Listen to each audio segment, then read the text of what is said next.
बिस्मिल्लाहिर्रहमानिर्रहीम। Monthly instalment schedule बनाना है loan के हवाले से, या कोई बैंक से हम इंस्टॉलमेंट पे या किसी शोरूम से हम इंस्टॉलमेंट पे कोई चीज़ ख़रीद रहे हैं और उसकी मंथली इंस्टॉलमेंट करानी है। जैसे 3 साल की इंस्टॉलमेंट पे हम ले रहे हैं और उसमें उनका मार्कअप चार्ज हो रहा है 22%, 20%, 15%, अलग अलग मार्कअप चार्ज हो रहा है। तो उस हिसाब से मंथली पेमेंट क्या बनेगी इंस्टॉलमेंट की हमारी, ये कैलकुलेट करना है डिफरेंट मार्कअप रेट के अंदर।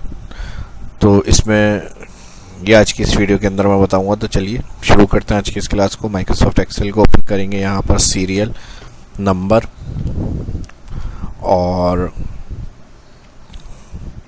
Customer name. अब इसकी और एक्स्ट्रा चीज़ें डिटेल दे सकते हैं, एड्रेस वगैरह, कॉन्टैक्ट कस्टमर्स के। तो मैं मेन एक कॉलम कस्टमर का रख रहा हूँ बस, और इसके अंदर नेक्स्ट कॉलम आ जाएगा प्रोडक्ट डिटेल।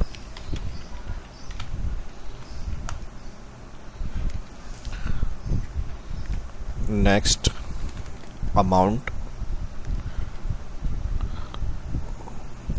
उसके बाद आ जाएगी डाउन पेमेंट।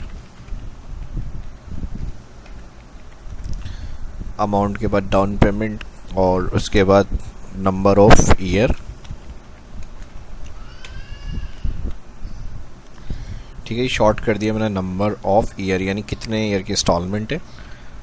और नेक्स्ट उसके बाद लास्ट कॉलम आ जाएगा मार्कअप, और इधर मंथली जो हमें पेमेंट देखनी है वो हेडिंग दे देंगे मंथली इंस्टॉलमेंट। ठीक है, शॉर्ट कर देते हैं इसको क्योंकि हेडिंग्स काफ़ी बड़ी हो जाएगी। ये आज की शीट की जो है मेन हेडिंग्स है। डाटा की जो हम बनाएंगे उनकी मेन हेडिंग्स हमने एंटर कर ली। फिर से रिपीट कर देता हूँ एक दफ़ा। Serial number, customer name, product detail, amount, down payment, number of year, कितने ईयर की इंस्टॉलमेंट पे ले रहे हैं। फिर उसके ऊपर मार्कअप जो परसेंट चार्ज होगा वो इधर आएगा, और फिर मंथली इंस्टॉलमेंट जो पे करनी है उन्हें वो आ जाएगी। डाटा को ऑल सेलेक्ट, जहाँ तक हमें एंट्री करनी होगी इसको ऑल सेलेक्ट करने के बाद व्यू में कर रहा हूँ मैं जूम टू सिलेक्शन, ताकि स्क्रीन पे आ जाएं सारी हेडिंग्स हमारे सामने। और सबसे पहले डेटा एंट्री के लिए 1 और 2 लिखेंगे और ड्रैग कर लेंगे जहाँ तक एंट्री करनी है। कस्टमर की लिस्ट जो नेम्स की होगी, जो नाम होंगे लिख लेंगे। मेरे पास लिस्ट बनी हुई है, वो ऐड है, इसमें मैं ड्रैग करके ला रहा हूँ। ये वीडियो देखनी है तो मेरे शाह इस्लाम यूट्यूब चैनल पे कस्टम ऐड लिस्ट की वीडियो है, वो देख सकते हैं कि अपने कोई भी नाम हम किस तरह ऐड कर सकते हैं एक्सेल में, फिर ड्रैग करके उसको ला सकते हैं। प्रोडक्ट डिटेल के अंदर जैसे मिसाल के तौर पे कार्स हैं, कुछ लैपटॉप्स हैं, लॉन है, तो इन चीज़ों को हम अगर दे रहे हैं तो उसके ऊपर हमें मार्कअप लगाना है और उसकी इंस्टॉलमेंट पेमेंट बनानी है, शेड्यूल जो है। तो उसकी डिटेल हम ड्रॉप डाउन में दे देंगे all column select product detail, drop down list data validation, और यहाँ पर दिया हुआ डेटा वैलिडेशन। और इसमें हम ड्रॉप डाउन दे देंगे जितने आपको नाम रखने हैं लिस्ट, और आप यहाँ पर टाइप कर लेंगे laptop comma car comma loan. कोई लोन ले रहा है, कोई कार ले रहा है, कोई लैपटॉप ले रहा है, तो हम ड्रॉप डाउन से सिलेक्ट करेंगे। ओके, अब यहाँ से लैपटॉप हो गया, यहाँ से कार हो गई, और यहाँ से लोन ले लिया इन्होंने। फिर इसी तरह जो जिसकी इंस्टॉलमेंट पे ले रहा है जो चीज़, उसके यहाँ ड्रॉप डाउन से डिटेल आ जाएगी। ठीक है, लोन हो गया, इसको कार कर देते हैं। तो इसका ये फ़ायदा है ड्रॉप डाउन का। ठीक है, अब आपको लिखना नहीं पड़ेगा, यहाँ से आप बस सेलेक्ट करेंगे ड्रॉप डाउन से। सेलेक्ट करने पर अमाउंट आ जाए तो इफ़ कंडीशन जो लैपटॉप होगा उसका, अगर लैपटॉप आ रहा है यहाँ सेलेक्ट करने पे, तो हम यहाँ पर इन्वर्टेड कॉमा में इफ़ ब्रैकेट ओपन किया, लैपटॉप सेल C4 का कॉलम और रो एड्रेस हमने कहा अगर बराबर ये लैपटॉप, यानी यहाँ सेलेक्ट होता है अगर लैपटॉप, तो करना क्या, इन्वर्टेड कॉमा में लैपटॉप लिखा, फिर कॉमा, तो यहाँ पेमेंट आनी चाहिए 80,000, यानी इसके रेट आ जाए 80,000। सेकंड इफ कंडीशन, अगर इस सेल के सिलेक्ट करने पर नाम शो होता है कार, इन्वर्टेड कॉमा में डिटेल जो आपने इधर रखी होगी चेक करने वाली, उसको इन्वर्टेड कॉमा में लिखना है, फिर कार, तो यहाँ पर क्या आना चाहिए 10 लाख, फिर कॉमा। और अगर ऐसा नहीं है तो लैपटॉप और कार, 2 आइटम के तो हमने एक आईडी, एक अमाउंट डिफाइन किया है यहाँ पे, लेकिन तीसरा अगर इसके अलावा कोई नाम होगा, तीसरा क्या है लोन, तो लोन जो भी होगा उसकी कोई हम वैल्यू नहीं इंटर करना, वैल्यू ये होगी कि फिर ब्लैंक हो जाए, कि लोन की जो पेमेंट होगी वो फिर हम डायरेक्ट इंटर करेंगे। ठीक है जी, तो इसके लिए फिर हम ये कर देंगे कि यहाँ ब्लैंक हो जाए, आखिरी तीसरा फॉल्स कंडीशन जो होगी। एंटर दोनों ब्रैकेट क्लोज इफ कंडीशन के, जहाँ पे लोन होगा वहाँ ब्लैंक, और जहाँ पर कार होगा तो 10 लाख, लैपटॉप होगा तो 8000। इसी तरह इफ कंडीशंस को कंटिन्यू करेंगे। 2 नाम थे जिनको हमें आईडी देनी थी, उनका अमाउंट दे दिया, फिर इसी तरह और मजीद होंगे तो इफ कंडीशन से आगे कंटिन्यू करेंगे। एंड में लोन का जो होगा उसका कोई नहीं है, यानी यहाँ पर तो उसको लिए हमने कहा ब्लैंक शो करे। लोन की जो होगी डायरेक्ट पेमेंट हम वो इंटर करेंगे। ठीक है जी, एंटर। अब लोन मिसाल के तौर पर 5 लाख ले रहे हैं ये, तो यहाँ पर हम लिख देंगे 5 लाख। ठीक है जी, ये यानी इस तरह से एंटर होगी। जहाँ लोन सेलेक्ट होगा ब्लैंक हो जाएगा, फिर आप डायरेक्ट मैनुअली जो होगा उसका ड्रैग करेंगे, इंटर करेंगे अमाउंट। उसके बाद डाउन पेमेंट यानी 80,000 का लैपटॉप है, एडवांस जो हम देते हैं स्टार्टिंग में जमा कराते हैं कि भाई इतने हम एडवांस दे रहे हैं, उस हिसाब से बाकी की जो पेमेंट है उसका शेड्यूल आता है। जितना एडवांस ज़्यादा होगा उतनी मंथली किस्त आपकी कम बनती है। ठीक है, अगर अमाउंट डाउन पेमेंट आपकी कम है यानी एडवांस आप कम दे रहे हैं, तो फिर उतने ही अमाउंट जो मंथली इंस्टॉलमेंट है वो आपकी इंक्रीज़ हो जाती है, ज़्यादा बनती है। तो इसका ख्याल रखते हैं, अगर आप एक साथ ज़्यादा अमाउंट एडवांस में दे रहे हैं तो आपकी मंथली फिर कम पड़ जाती है। ठीक है, क्योंकि एडवांस जो होगा वो अमाउंट में से माइनस कर दिया जाता है। ठीक है जी, जो एडवांस होगा अमाउंट में से माइनस हो जाता है, फिर उसके बाद आपकी मंथली जो बचते हैं उसके ऊपर इंस्टॉलमेंट चार्ज होती है।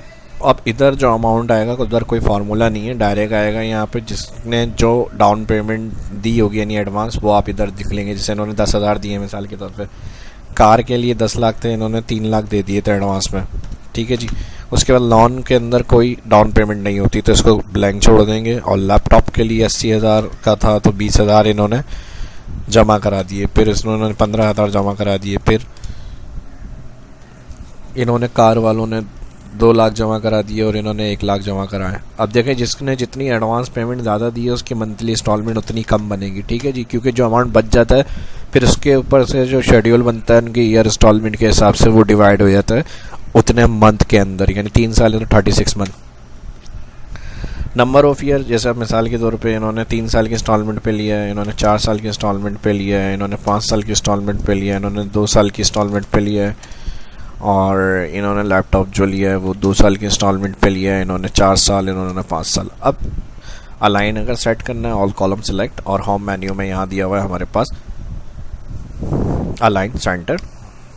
मार्कअप चार्ज करने के लिए अब अमाउंट लैपटॉप है इसके अंदर 15% मार्कअप दिया है और चार्ज होगा, और इसके लिए कार जो है वो वहाँ पर 25% मार्कअप, और लोन के ऊपर जो है वो 12%। जी, कंपनी या बैंक्स के जो शेड्यूल होंगे उस हिसाब से, यानी जो उनका प्लान होता है वो यहाँ पर आ जाएगा, खुद बताएंगे कि कितने % चार्ज करना है इनका। ठीक है जी, तो यहाँ पर जैसे 10% है, अलग अलग % ईयर के इंस्टॉलमेंट के हिसाब से हम चार्ज कर रहे हैं। ठीक है जी, और फिर ये 2 साल की इंस्टॉलमेंट पे ले रहे हैं तो इनके ऊपर 8% चार्ज कर दिया मार्कअप, और ये जो है 4 साल के इंस्टॉलमेंट पे ले रहे हैं 20%,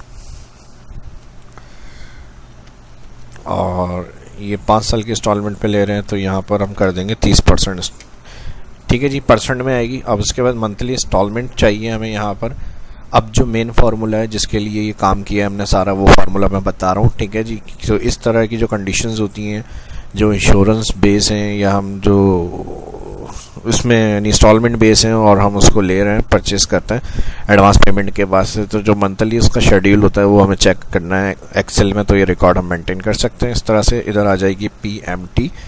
सबसे पहले रेट, अब इन्होंने मार्कअप किया बोला है फर्स्ट का 15%, तो इसको हम डिवाइड कर देंगे 12, ये एनुअली होता है। ठीक है जी, तो यहाँ पर हम डिवाइड का साइन देंगे और लिख देंगे 12, तो ये हो जाएगी मंथली में डिवाइड 15%। फिर कॉमा लगेगा तो यहाँ कहेगा नंबर ऑफ पीरियड, यानी टोटल कितने ईयर की इंस्टॉलमेंट है, तो यहाँ पर हम कहेंगे नंबर ऑफ ईयर 3 साल। अब ये 3 साल है लेकिन ये मंथली होगा तो इसको हम मल्टीप्लाई कर देंगे 12। इस सेल को number of year first select और मल्टीप्लाई के साइन के बाद कर देंगे 12, कॉमा, तो यहाँ कहेगा प्रेजेंट वैल्यू आपकी क्या है, तो जो अमाउंट है ये हमारी प्रेजेंट वैल्यू है। फर्स्ट सेल अमाउंट का सिलेक्ट करेंगे, यहाँ देख लें फार्मूला बार में फार्मूला शो हो रहा है। ठीक है, मार्कअप पहले सेलेक्ट करा, G4 इसका सेल एड्रेस था, डिवाइड 12, कॉमा, उसके बाद नंबर ऑफ ईयर को मल्टीप्लाई कर दिया 12, क्योंकि नंबर ऑफ ईयर में 3 लिखा हुआ था तो 36 मंथ का था, इसलिए हमने मल्टीप्लाई 12 किया। फिर कॉमा, अमाउंट फर्स्ट सेल आ गया D4। ठीक है जी, यहाँ देख लें फार्मूला बार में प्रेजेंट वैल्यू हमारी अमाउंट हो गया और इसकी प्रेजेंट वैल्यू जो है उसमें से माइनस कर देंगे, माइनस का साइन कंटिन्यू होगा ये फार्मूला, माइनस के बाद सिलेक्ट करेंगे डाउन पेमेंट जो हम जमा कर रहे हैं, ब्रैकेट क्लोज। ये कंप्लीट फार्मूला था इस चीज़ का जो मंथली इंस्टॉलमेंट हमें पे करनी होगी। अब वो अमाउंट आएगा जो इन कंडीशंस के हिसाब से हमें पे करना होगा, यानी 15% मार्कअप चार्ज हो रहा है और 3 साल हम ले रहे हैं इंस्टॉलमेंट में, डाउन पेमेंट हमने 10,000 करी है, एंटर। तो हर महीने जो हमें पे करना होगी वो 2,426 रुपये इसकी मद में हमें पे करना है हर महीने। ट्रैक करेंगे तो जिसका जैसा प्रोग्राम यहाँ पे रखा होगा हमने, मार्कअप का, नंबर ईयर का और अमाउंट डाउन पेमेंट, उनकी हर महीने की किस्त आ जाएगी। अगर हैश आ रहे होंगे तो यहाँ कॉलम के पास जाएंगे, थोड़ा सा डबल क्लिक, ठीक है जी।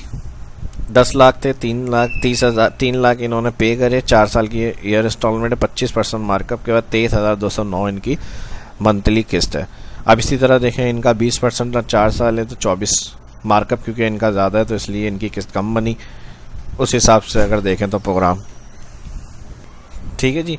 अब इसी में अगर हम शेड्यूल चेंज करते हैं, जैसे यहाँ पर हम कर देते हैं 35%, तो देखें किस्त हमारी कहाँ पे चली गई, 3 सालों में, 4 सालों में देंगे तो ये बन गई, कम कर दिया हमने अमाउंट ये बन गई, और कम कर दिया 5% ये बन गई। तो इस तरह से फिक्स नहीं है, आप एक फार्मूला फॉर्मेट बना के कंप्लीट इसमें अप्लाई कर सकते हैं। उसके बाद जैसा आपको बनाना होगा प्लान, जितने ईयर का, जितने मार्कअप का, जितनी पेमेंट्स के ऊपर, वो आपकी मंथली इंस्टॉलमेंट यहाँ पर पता चलती रहेगी आपको। आप मार्कअप चेंज करते हैं, number year change, amount change, down payment change, तो ये सारा शेड्यूल आपका चेंज होकर मंथली पे का अमाउंट बताता रहेगा कितना बनता है, ठीक है जी। वीडियो अच्छी लगी तो लाइक क्यों नहीं किया अभी तक, और जो फर्स्ट देख रहे हैं चैनल को सब्सक्राइब करें, और आने वाली वीडियो के लिए बेल आइकन पे भी लाजमी क्लिक करें। सोशल मीडिया के ऊपर भी इस वीडियो को लाजमी शेयर करें अपने दोस्तों के साथ, ताकि वो भी सीख सकें। मिलते हैं नेक्स्ट वीडियो में। शाह इस्लाम को इजाज़त दीजिए, अल्लाह हाफिज़।